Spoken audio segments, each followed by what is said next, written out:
Hey, welcome to Dan's Model Works, and this is part 6. I don't know how many parts there's going to be. More than any other project I've done so far. But if you think about it, this is a fairly complicated model. At any rate, this is part 6 of our modern record truck, and we are back at the clutter zone, looking cluttered as usual. And let's get rid of the box top. So I ceremoniously fling it across the room. Oops, sorry, dog. Alright, so this looks more complete than it is. This is basically the cab, the hood, and the sleeper mocked up just as I took the picture for the last thumbnail. It's not really this complete because the roof for the sleeper isn't glued on, and I've just basically taped the hood on just so it made for a more interesting thumbnail for the last video. So anyway, we will be getting this all glued together, and the big thing that needs to happen now is I need to get the grill glued onto our hood. That's a crucial step, and that's because once that's been done and the hinges have been mounted, then I can see how it's going to sit. I can fine-tune the mounting of the cab onto the chassis. And as I mentioned before, with a lot of these big truck kits, if you're even out by a fraction of an inch, your hood's not going to sit up against the cab right, and there's going to be all kinds of misalignments and things like that. So that's our big goal right now, is to get that done. And as well, we want to get the exhaust pipes installed and coming up. Let's see, the bed obviously has to go inside, and we'll see how things go. Maybe we can actually start looking at the business end of the record truck this video. So let's get moving. Now I've glued the hinges onto the bottom of the grill, and I've only temporarily put the pins that go in to the frame in place. And the idea is I want to make sure that those hinges are happy with the frame and everything like that, that I don't have one cockeyed or something like that, because that will keep the whole hood from sitting straight. And I think it's pretty good. There is quite a bit of play in the whole assembly, so it shouldn't be the end of the world if it's not absolutely perfect. But I think I'm just going to leave it like this until the glue sets up. So our hinges have dried on the bottom of our grill, and I made sure that I really scraped the part thoroughly where I was going to be gluing these on. And even then, these bent pieces of plastic here, they weren't a really brilliant fit, so I actually ended up using my Tamiya model cement here, which is kind of gooey. It has some body to it, and I always do that when it's not a really perfect fit. The idea is the styrene that's dissolved in the glue tends to act as a filler and tends to pack things out. So these are held on by two very small pins that right now are just slid in place. So my big challenge at the moment is to take those pins out and put them somewhere where I won't forget where I've put them. You guys will remind me that this is where I'm putting these. Just in the lid. Right there. So later on when I'm like, what have I done with them? You guys can say, it's over on the sky blue, the Humbrol on the lid. Now, in preparation for bringing the grill and gluing it onto the hood, I've made sure that I've scraped the paint away really, really good everywhere where the parts are going to touch, because we're really not talking a whole lot of surface area here.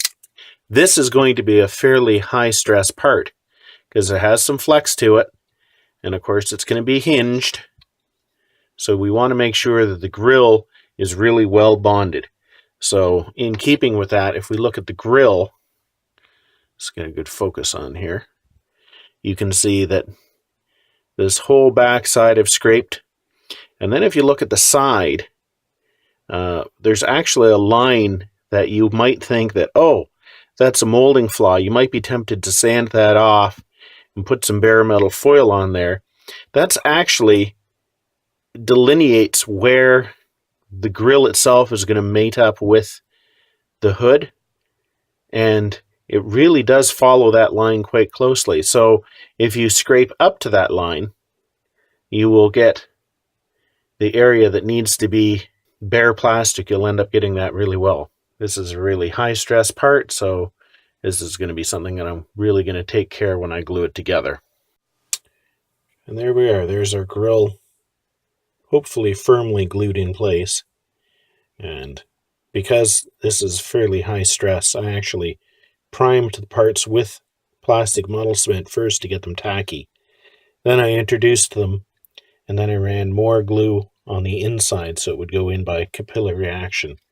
And hopefully that did it. I'm going to hold off on putting the headlight buckets in right now, because I might be painting the front fenders a contrasting color. I'm thinking either it's going to be black or possibly a very, very dark green. And it'll be just the fenders. A lot of Ford LTLs have that paint scheme on them. I think it looks really good. So I don't want to make things more complicated by putting the headlight buckets in right now if I'm going to be doing a little more painting. I think it should be a simple matter to mask around the grill and everything. But this would just be silly to put these in at this stage. Alright, I've painted the inside of the hood flat black. I suppose it could be a gray, it could be a bluish color, could be any color. I mean, basically these things are made out of fiberglass, but anytime I've seen a hood flipped up, I mean, it's a fairly dark color, and given that you're going to have a little bit of oil and grease splashing around, I would imagine flat black is a safe bet. So now we're ready to reinstall this onto our frame so that we can see how it's going to sit and how we have to mount our cab. So of course, in order to put that hood back on, I need the pins. Now for you guys, it's only been a few minutes. For me, it's been probably about 4 or 5 days, and I have a memory like a sieve. Where the hell did I put them? I know I put them somewhere.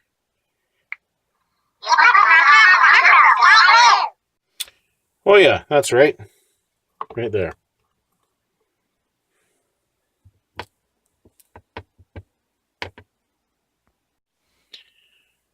Alright, the cab is just sitting on the really beefy cab supports they give you. I'll show you in a second. These things are pathetic. They're almost non-existent. At any rate, and at the back, you can see that cross member that I said I wasn't sure where I wanted it to sit. I've got that sitting where it seems that it's supposed to go. So let's flip our hood up. Now, I've already discovered that the hood, you had to kind of give it a little wobble to get it to clear the radiator. So there it is, closed with the cab sitting basically where Italeri wants it to go. That's close. That is awfully close. So I'm not going to have to do too much modification to the cab mounts. We'll be back after I do those modifications. So these are the receptacles for the cab mounts on the frame. And then we'll go over to the bottom of the cab. And these two little things right there and there, that's all they give you. It's just a little bit of a line that ends up touching. So they don't give you a whole lot. Now I think what I'm going to do is the cab mounts up here at the front. I'm going to remove the front portion of that, and that will allow me to slide the cab forward. Now, of course, some of you are probably wondering, is it going to paint the underside of the cab? Yes, I am. I almost forgot, but I did remember before we actually commit to gluing this down. And there, that looks a little bit better. I know it's the underside of the cab, but occasionally I might flip this thing over and take a look at it.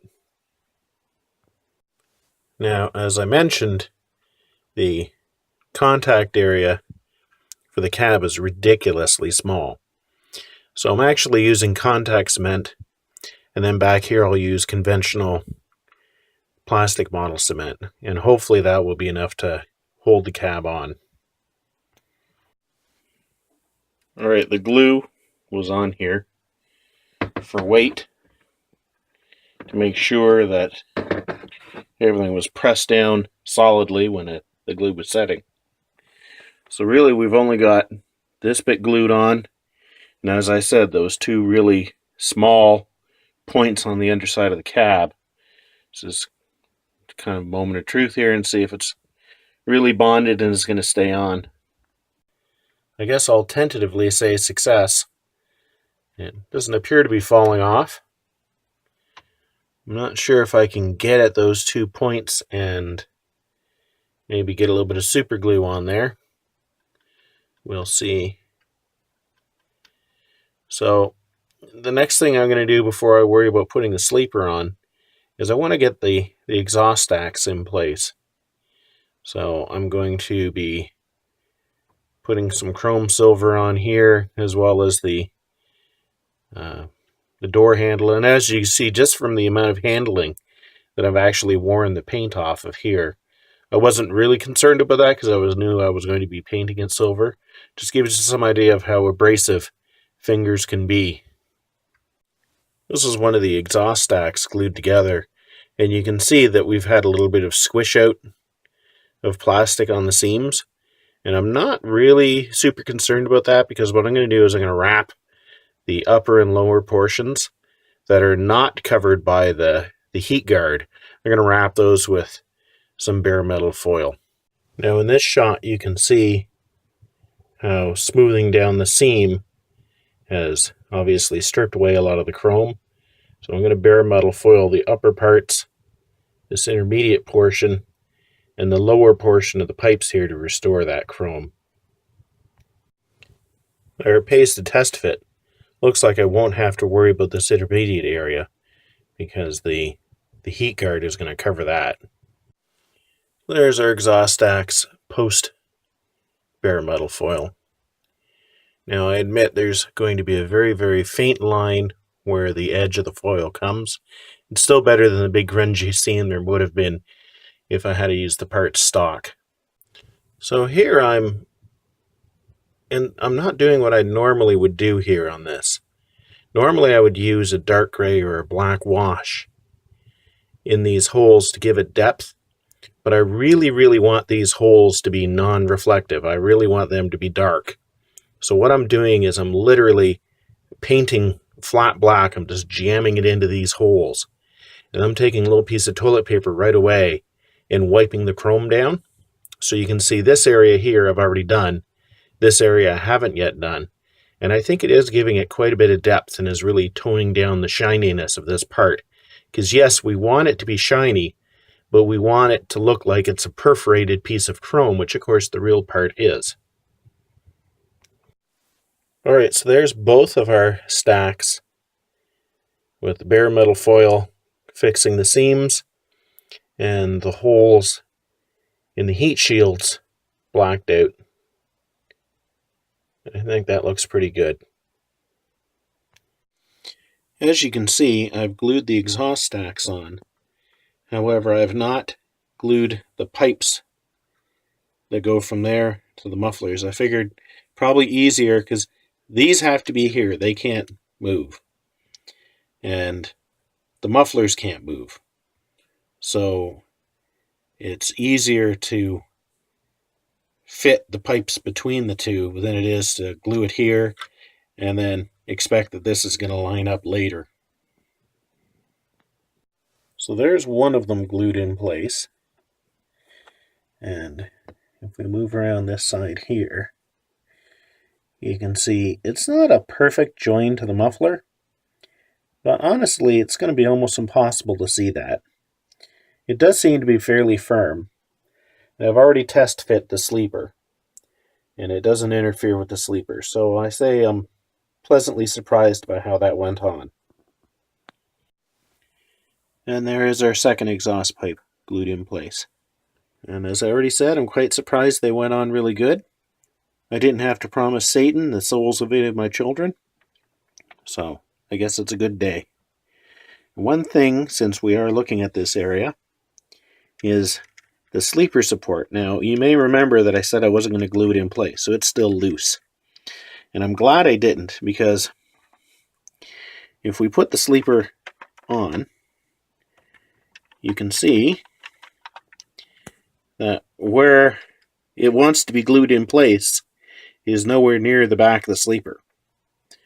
So, since this is not glued in place, I think what I'm going to do is I'm going to take it off, and the little tabs that go in the slots in the frame, I think I will cut those off, and I'm going to scrape the area of the frame where it does want to glue on. I'll glue this onto the back of the sleeper. Then when I glue the sleeper on here, I can glue that at the same time, and everything can get lined up and glued together at the same time. So there's our sleeper support glued onto the underside. And if you look, you can see that it is not actually centered. And what I did is, while the glue was still soft, I mated it to the back of the cab and then aligned it on the frame, because I knew darn well that the cab was going to be slightly offset.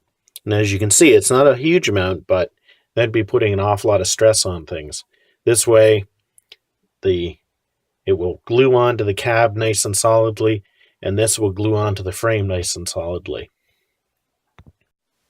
So, the sleeper has been glued on.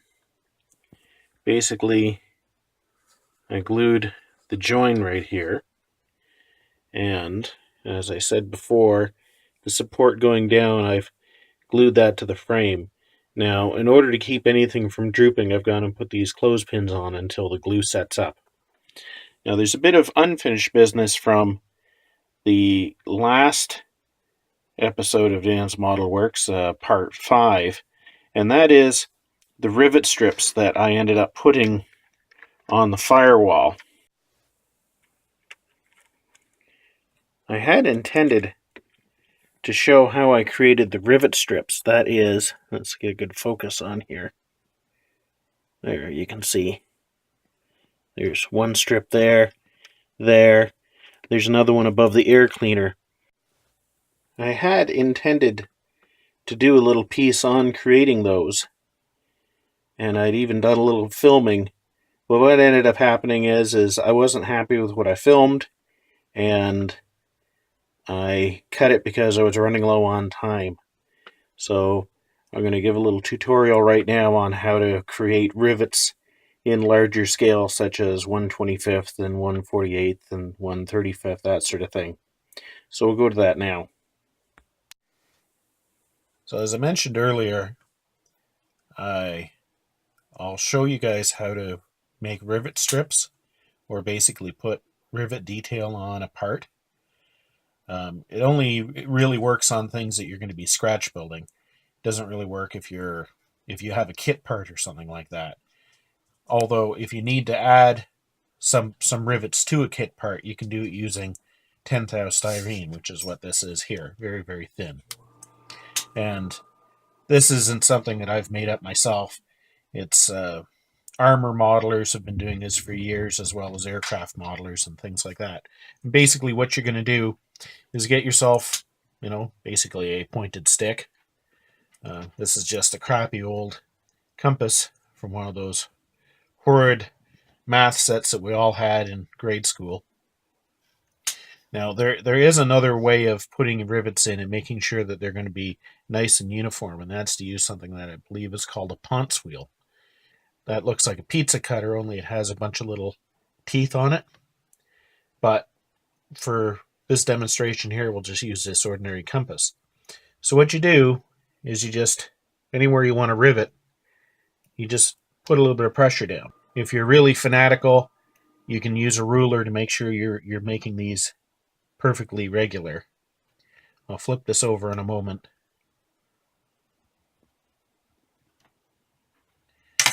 So if we flip that over, and you can see what we end up with is a bunch of raised surfaces. Now, I didn't get that very straight, but we're just trying to demonstrate. So when you go and then put this onto another part, it looks like a piece of metal that's been riveted on. The other thing you can do is if, let's say, you're creating a riveted boiler. Once again, I'm not trying to be perfect here. I'm trying to just basically whip something up here so that we can see. So you want to avoid driving the compass point all the way through, but even if you do, it's not the end of the world. So if I put this onto another piece of styrene, you can see it looks like this is one piece of steel or iron that's been riveted to this one. And when you actually glue it in place with plastic model cement, it'll tend to soften up any of the ones that you've perhaps put too much pressure on and broke the surface. It'll tend to weld those things up. And like I said, if you have tons and tons of rivets to do, you can use what's known as a Ponts Wheel, and it's used for leather working. It's also used for transferring patterns in sewing and things like that. But if you only have a few to do, you can just do it manually using, any sort of pointed object. So hopefully that tutorial on making rivets was of interest to my viewers. And unfortunately, we didn't get to the business end of the truck this week. Next episode, definitely, because we finally have pretty much the cab all squared away. There's still some details left to do, but they're pretty minor. Unfortunately, this episode has gone over the 20-minute mark again. At least I think it has. So, until next time, thanks for watching Dan's Model Works, and keep on modeling.